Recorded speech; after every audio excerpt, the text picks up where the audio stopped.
audio on demand from Vision Christian Media. Exploring faith and the future. Neil Johnson and Bible teacher Dr. Camille Majdali.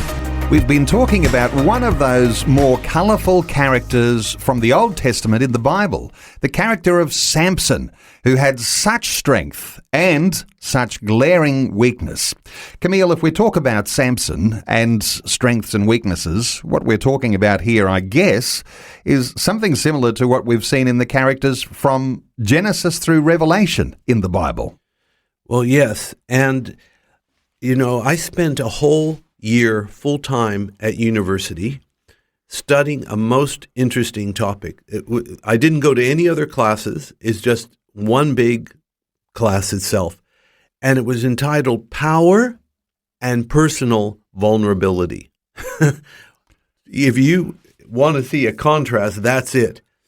How people can have power and yet be personally vulnerable.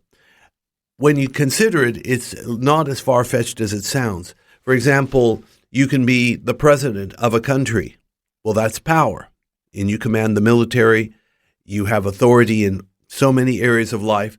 And yet, you have to be careful because you could be the target of an assassination attempt. And many political leaders throughout history have been felled by the assassin's bullet or even, like Julius Caesar, the assassin's knife.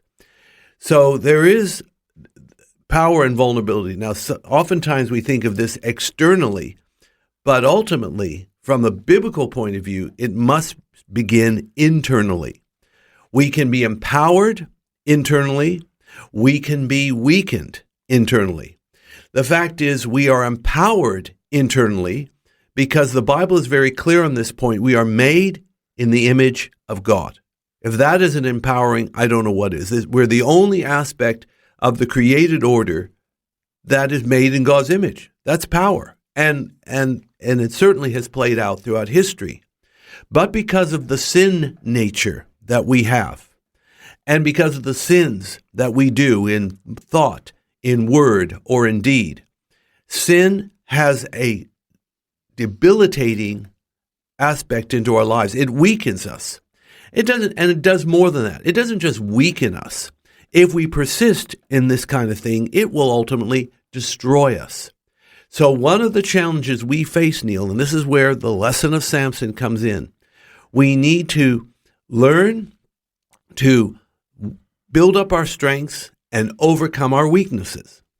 So when we talk about vulnerabilities, Camille, and we're trying to apply what the Bible might teach, I imagine this happens by way of an application of personal and biblical ethics to an individual life so that we are actually made strong even though we can recognize our weaknesses.